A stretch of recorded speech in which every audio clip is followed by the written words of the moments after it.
आप सभी को जय मसीह की। आज का वचन है यूहन्ना की पुस्तक चैप्टर 5 का वचन 39 और 40।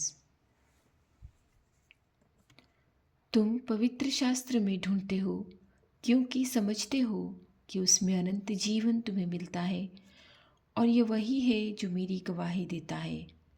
फिर भी तुम जीवन पाने के लिए मेरे पास आना नहीं चाहते। आमीन। बाइबल एक ऐसा पवित्र शास्त्र है जो यीशु की गवाही देता है, परमेश्वर की गवाही देता है। पग पग पर हर वचन में उसकी गवाही है, क्योंकि यहोवा कहता है, मैं ही हूँ, मैं ही था और मैं ही रहूँगा। आमीन। मेरा नाम मैं है, मेरा नाम यहोवा है, मैं तुम्हारा परमेश्वर हूँ। और आज के बरसों पहले ही परमेश्वर ने, यीशु के आने के बरसों पहले ही परमेश्वर ने यीशु की गवाही इस पवित्र शास्त्र में दी थी, और अपनी गवाही भी उसने बार बार दी है। उसने इतने अद्भुत काम किए हैं कि मिट्टी से उसने अपने स्वरूप में नर और नारी को बनाया है। तो वो भला परमेश्वर हमसे कहता है कि तुम पवित्र शास्त्र में जीवन ढूंढते हो और समझते हो कि उसमें जीवन है, उसमें अनंत जीवन है, और तुम्हें उससे ही जीवन मिलेगा। और ये वही है जो मेरी गवाही भी देता है। आमीन। ये पवित्र शास्त्र उस परमेश्वर की गवाही देता है।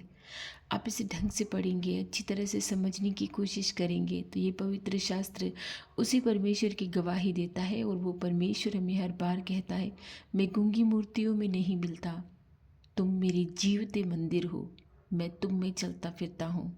आमीन। वो मनुष्यों में चलता फिरता है मेरे भाइयों बहनों, वो हम में चलता फिरता है।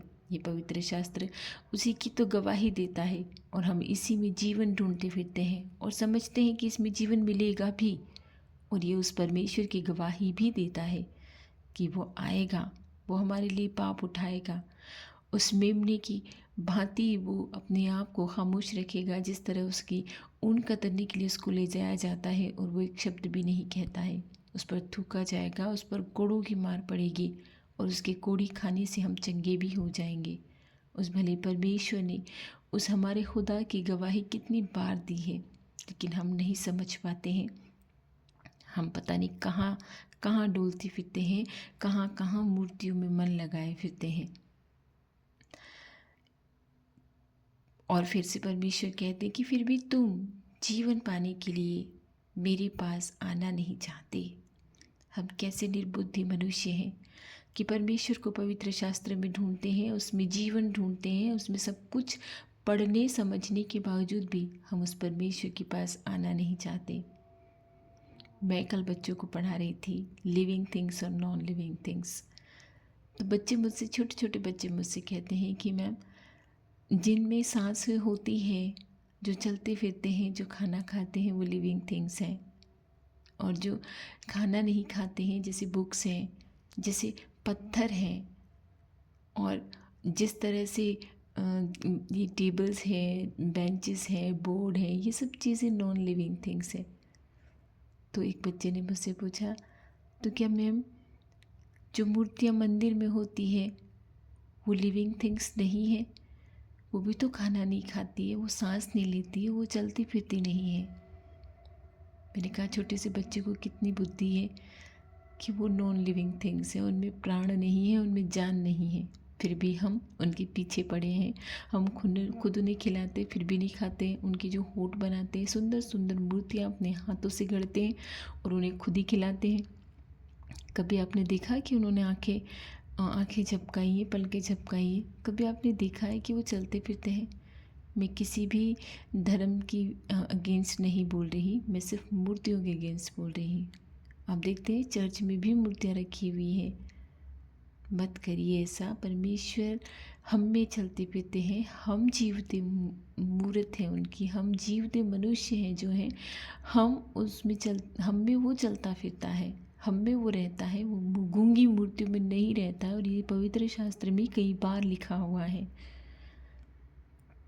भाइयों बहनों, वो जिंदा परमेश्वर है जो जिंदा हो गया तीसरे दिन। उसने मृत्यु को जीत लिया है।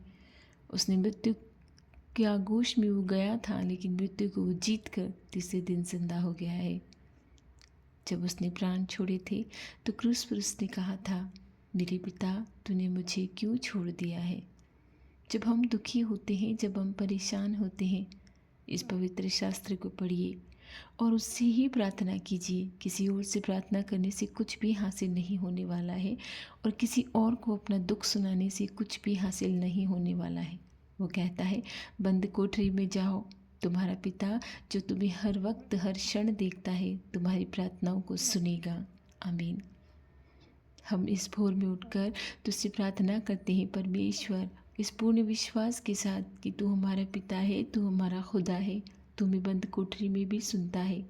हम तुझे पवित्र शास्त्र में ढूंढते हैं और ये समझते हैं कि इसमें ही जीवन है। हे भले खुदा, ये समझते नहीं हैं, ये मानते भी हैं कि इसी में जीवन है, अनंत जीवन इस पवित्र शास्त्र में है और हमारा खुदा भी इस पवित्र शास्त्र के द्वारा ही हमें मिलेगा। ये जो पवित्र आत्मा से प्रेरित होकर नबियों के द्वारा लिखाया हुआ पवित्र शास्त्र है। हे मेरे भले परमेश्वर, हे मेरे भले मसीहा, मैं जानती हूँ कि तू प्रार्थनाओं को सुनता है और हमारा धीरज देखता है। तो हमें धीरज से देख रहा है कि हम में कितना धीरज है, कि हम कितने समय तक तुझसे धीरज से हमारी प्रार्थनाओं को विनती करके मांगते रहें। हमारी विनती को सुन परमेश्वर, हमें धीरज करना तो सिखा परमेश्वर। अय्यूब की तरह हमें धीरज दे कि जिसने कोई पाप न किया फिर भी तेरी महिमा के लिए परमेश्वर उसे कोड़ी कर दिया गया। सिर्फ उसके प्राण न लिए गए वरना उसे कोड़ी कर दिया गए। इसी तरह से बहुत से लोग बीमार हैं प्रभु, तेरी महिमा अगर उनमें छिपी है परमेश्वर, उन्हें चंगा कर दे परमेश्वर, उन्हें चंगा कर दे प्रभु। मैं जानती हूँ, मैं कई सारे लोगों को, ऐसे लोगों को जानती हूँ जिन्होंने कोई पाप नहीं किया है, जहाँ तक मेरी आंखों ने उन्हें देखा है। तू उन्हें चंगा कर परमेश्वर, उनका धीरज समाप्त हो जाए उससे पहले उन्हें चंगा कर प्रभु। मैं बीमारों के लिए प्रार्थना करती हूँ, मैं ऐसे हैंडीकैप बच्चों के लिए प्रार्थना करती हूँ जो मानसिक रूप से विकृत हैं, जो मानसिक रूप से बीमार हैं, जिनका दिमाग, जिनकी बुद्धि काम नहीं करती है। तू चाहे तो सब कुछ हो सकता है, तू चाहे तो उन्हें सुलेमान की तरह बना सकता है। हे भले यीशु, मेरी प्रार्थना सुन और तेरे बच्चों को सुलेमान की तरह बना दे, बुद्धिमान बना दे कि वो तेरे मार्ग पर चलने पाए, तेरे मार्ग पर चलने पाए परमेश्वर, और तेरे सुसमाचार का प्रचार करने पाए। क्योंकि इस निरर्थक जीवन में, इस यात्री जीवन में सब कुछ समाप्त हो जाना है एक दिन, लेकिन वो बातें, वो वचन, वो कर्म जो हम तेरे साथ जीते हैं, तेरे साथ करते हैं, वो हमारे साथ चलने हैं यीशु। हमें सैमसन की तरह शक्ति दे दे, ताकत दे दे कि अंधे होने पर भी हम उन महासभा के पिलरों की तरह इस संसार की समस्याओं को उखाड़ फेंके। इस संसार में जो जो सरदार बसा है, जो शैतान है, जो इस संसार का स्वामी बन बैठा है, वो हमारे मनों पर राज न करने पाए। हम हमारे मनों से, हमारी आत्मा से इस संसार के सरदार की इच्छाओं को उखाड़ फेंके परमेश्वर। ऐसी शक्ति दे, ऐसी बुद्धि दे, ऐसी ऐसी सामर्थ्य दे परमेश्वर, और ऐसा धीरज दे जो अय्यूब का था कि किसी भी तरह की कोई समस्या आए मगर हम अय्यूब की तरह धीरज धर के बैठे। वो भी परेशान हुआ था, वो भी विचलित हुआ था। अय्यूब भी अपनी माँ के गर्भ में पड़ने के समय को कोसने लगा कि मैं जिस समय पड़ा वो काली रात नष्ट हो जाए। जिस दिन ये मेरे लोगों के कानों ने सुना कि पुत्र पैदा हुआ है वो दिन नष्ट हो जाए। वो भी तो परेशान हुआ था ना परमेश्वर। वो तो तेरा कितना अच्छा सेवक था, कितना अच्छा भक्त था, लेकिन वो भी विचलित हो गया था। हाँ, उसने तुझे कभी दोष न दिया, लेकिन उसने उन दिनों को दोष दिया जिन दिनों में वो जन्मा था। और जब उसकी पत्नी ने उससे कहा कि क्या तू उस परमेश्वर को मानना अब भी न छोड़ेगा, क्या अपने मुंह से उसकी बुराई अब भी न करेगा, तो अय्यूब ने कहा था कि जिस परमेश्वर के हाथों से हम सुख लेते हैं, क्या उस परमेश्वर के हाथों से हम दुख न ले। हम दुख लेना भी सीखा परमेश्वर, हमें तेरे हाथों से दुख लेना भी सीखा, लेकिन दुख देकर हमें इतनी हिम्मत दे, इतनी ताकत दे कि हम धीरज से अय्यूब की तरह उन दुखों को झेल सके और तेरी महिमा के आने वाले दिन तक हम तेरा इंतज़ार करते रहें कि जिस दिन तेरी महिमा होगी ये दुख हमसे ले लिया जाएगा। मैं पूर्ण विश्वास करती हूँ प्रभु जिस दिन तेरी महिमा का दिन आएगा, हमसे ये दुख दूर कर दिया जाएगा। मैं पूर्ण विश्वास करती हूँ, मैं तुझी पर विश्वास करती हूँ। मुझे तुझसे इतना प्रेम है परमेश्वर कि मैं तुझे हर क्षण धन्यवाद देती हूँ। हर क्षण मैं तुझे धन्यवाद देती हूँ प्रभु। मैं सभी भाई बहनों के लिए प्रार्थना करती हूँ जो अस्पतालों में है, परमेश्वर उन्हें चंगाई दे। ये दिन रात की तड़प इंसान नहीं भोग सकता। इंसान बहुत कमज़ोर है परमेश्वर, वो नहीं भोग सकता। सभी बेरोजगारों के लिए प्रार्थना करती हूँ जो भूखे उठते तो हैं मगर भूखे सोते नहीं, मगर और भी ज़रूरतें हैं परमेश्वर। तू जानता है और भी ज़रूरतें हैं। तेरे बच्चों की सुधि ले प्रभु, तेरे बच्चों की सुधि ले जिन्हें तूने बनाया है, अपने हाथों से गढ़ा है। मैं विश्वास करती हूँ कि तू मेरी प्रार्थनाओं को सुन रहा है। तू रोज़ मेरी प्रार्थनाओं को सुनता है। मेरे साथ जो प्रार्थना करते हैं उन सब की प्रार्थनाओं को सुनता है। उनकी प्रार्थनाओं का उत्तर दे परमेश्वर, क्योंकि शायद हम इतने धीरजवान नहीं हैं। हमें विश्वास दे, अब्राहम की तरह विश्वास दे परमेश्वर, क्योंकि तूने कहा था कि अब्राहम, मैं तुझे ऐसा पुत्र दूंगा कि तेरी संतान मिट्टी के बालों के कणों के समान इस संसार में फैल जाएगी। लेकिन अब्राहम ने कभी तुझसे सवाल न किया, उसने विश्वास किया। हे भले खुदा, हमें भी ऐसा विश्वास दे, ऐसा विश्वास दे अब्राहम की जैसा विश्वास दे कि हम विश्वास रखें, अंत तक धीर बने रहें कि मेरा खुदा मुझे देगा, मेरा परमेश्वर मुझे देगा।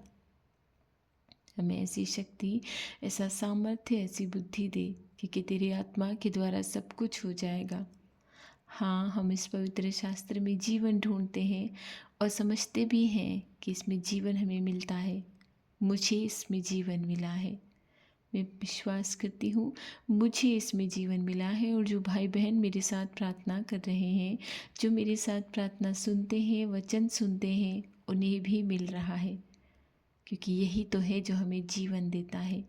इसे समझने की हमें शक्ति दे, इसे समझने की हमें बुद्धि दे कि इसमें जो जीवन है उसे हम प्राप्त कर सके। उसे कभी न त्यागे, उसे कभी न छोड़े। मेरे मसीहा, हमें प्रार्थना करना नहीं आता है। हमें ज़रूरत भी नहीं है कि हम प्रार्थना करना सीखें, क्योंकि मुझे लगता है तुझसे बातें करना ही प्रार्थना करना है। मुझे ये पूर्ण विश्वास है कि जो बातें मैं तुझसे सुबह उठ के करती हूँ वही प्रार्थना है। यही मेरा विश्वास है। जैसा मुझे आता है, जैसा मेरे भाई बहनों को आता है, वो सब तुझसे मांगते हैं, वो सब तुझसे प्रार्थना करते हैं। और मनुष्य की प्रवृत्ति है मांगना। कितना भला है, भोर में उठकर हम तेरे आगे हाथ पसार कर तुझसे मांगते हैं। कितना भला है कि हम तुझसे मांगते हैं, मनुष्यों के आगे नहीं हाथ फैलाते हैं। तू हमें सामर्थ्य से बाहर परीक्षा में पढ़ने भी नहीं देता है। आमीन। मेरा विश्वास है कि तू मुझे सामर्थ्य से बाहर परीक्षा में पढ़ने भी नहीं देता है। तूने कभी पढ़ने भी नहीं दिया है, मुझे कभी नहीं पढ़ने दिया है और मेरे भाई बहनों को भी नहीं पढ़ने देगा। अगर कभी परीक्षा आती है तो तू ढाल बनकर हमारे सामने खड़ा रहे परमेश्वर। तेरे दूतों को आज्ञा दे कि वो हमारी रक्षा करे। तेरे दूतों को ये आज्ञा दे कि वो हमें धीरज दे, हिम्मत दे, सामर्थ्य दे, ताकत दे कि किसी भी तरह की कोई परेशानी आए तो तू उन्हें संभाल ले, तेरे दूत उन्हें संभाल ले। मैं सभी परिवारों के लिए प्रार्थना करती हूँ। एक दूसरे को देखना नहीं चाहते हैं, एक दूसरे से प्रेम नहीं करते हैं। हमारा भी यही हाल है, पर तूने कहा है अपने सताने वालों के लिए प्रार्थना करो, अपने बैरियों से प्रेम करो। हे प्रभु, मैं अपने सताने वालों के लिए प्रार्थना करती हूँ कि उन्हें बुद्धि दे, उन्हें ज्ञान दे, उन्हें समझ दे, ताकि वो बिना वजह हमें परेशान ना करे परमेश्वर। और हम कभी वजह बनते भी नहीं हैं, क्योंकि तू हम में चलता फिरता है। मनुष्य तेरे पास तुझे जानते हुए भी आना नहीं चाहता है, मगर मैं तेरे पास आती हूँ। और मेरे साथ जो भाई बहन प्रार्थना करते हैं वो सब तेरे पास आते हैं, क्योंकि धीरे धीरे संसार जान रहा है कि तू गूंगी मूर्तियों में नहीं बसता, तू मनुष्य में चलता फिरता है और तुझ में ही अनंत जीवन है। इसीलिए जो तेरी संतानें हैं वो तेरी आवाज़ सुनती है, तू भला गडरिया है कि तेरी आवाज़ सुनकर तेरे पीछे पीछे आती है। तू भला चरवाहा है, तू हमारा भला चरवाहा बन जा परमेश्वर। हम तेरी खोई हुई भेड़ें हैं। हम कितने पापी मनुष्य हैं कि स्वर्ग में हमने पाप किया, उस वृक्ष के फल को खाया जिसे तूने मना किया था। हमारे पुरखाओं ने पाप किया, तूने पृथ्वी पर हमें फेंक दिया और इस शरीर रूपी कमरे में तूने हमें डालकर इस पृथ्वी पर फेंक दिया, जो हमसे कभी भी छीन लिया जाएगा। हे भले खुदा, हमें ये समझने की बुद्धि दे कि हम कभी भी यहाँ से जा सकते हैं। जितना समय तू हमें दे रहा है उतने समय का उपयोग करके हम तुझसे प्रार्थना करें, तेरी महिमा करें, तेरी विनती करें। तूने मनुष्य को बनाया था कि हम तेरी महिमा करें, तेरी विनती करें। मनुष्य तो पता नहीं क्या किस चीज़ की महिमा करने लग गया है। मेरे मसीहा, हमारी रक्षा कर, जो तुझसे हाथ पसारते हैं, जो तुझसे प्रार्थना करते हैं, जो तेरे सिवा कहीं सर न झुकाते हैं, जिसके मुंह पर कभी तेरे सिवा किसी और का नाम ना आता है। तू अपने बच्चों की आवाज़ सुन ले परमेश्वर। जिस तरह से तू भला चरवाहा है और तेरी भेड़ें तेरी आवाज़ पहचानती है, मैं जानती हूँ तू भी अपनी भेड़ों की आवाज़ सुनता है, तू भी अपनी भेड़ों की आवाज़ पहचानता है। तेरी भेड़ों की आवाज़ पहचान, जो तुझे पुकार रही हैं, जिनका शरीर साथ नहीं दे रहा है लेकिन फिर भी वे तुझे पुकार रही हैं, और जिन लोगों के लिए प्रार्थना हो रही है, भेड़ों की आवाज़ तू सुन ले परमेश्वर। अपनी भेड़ों की आवाज़ तू सुन प्रभु, अपनी भेड़ों की आवाज़ तू सुन। मनुष्य तेरे पास आना नहीं चाहता, जीवन ढूंढता फिरता है, जीवन पाकर भी, सच्चाई जानकर भी तेरे पास आना नहीं चाहता, क्योंकि संसार के सरदार ने उनकी आँखों को इतना अंधा कर दिया है कि वो देखते हुए भी नहीं देखते हैं, वो सुनते हुए भी नहीं सुनते हैं। हे भले खुदा, तेरी संतानों को तू चुन रहा है, पृथ्वी के छोर से एक एक को इकट्ठा कर रहा है तेरे सिय्योन पर्वत पर, जिसकी नींव ऐसी चट्टान पर है जो कभी न हिलेगी। आमीन। मनुष्य हमारा कुछ नहीं कर सकता। मनुष्य हमारे शरीर को हानि पहुंचा सकता है लेकिन हमारी आत्मा को नहीं, क्योंकि उस आत्मा में तू बसता है, तू विचरण करता है, जो तू चलता फिरता है। मेरे प्रभु, मेरी प्रार्थनाओं की ओर कान लगा, मेरी प्रार्थनाओं को सुन मेरे प्रभु। जिस काम में हम हाथ लगाएं उस काम में हमें सफल बना, जिस आने जाने में हमारी रक्षा कर।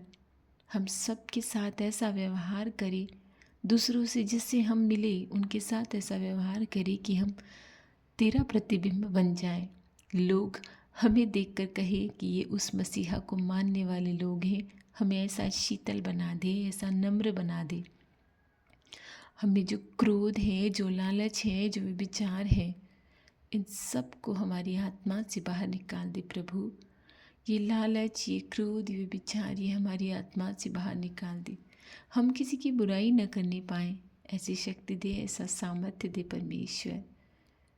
आज हमारी रक्षा करना प्रभु, आज हमारी रक्षा करना, हमें शक्ति देना, सामर्थ्य देना, बुद्धि देना, ज्ञान देना, और हमें तेरे मार्गों पे चलने की बुद्धि तो अवश्य ही देना कि हम तेरे मार्गों से न भटके।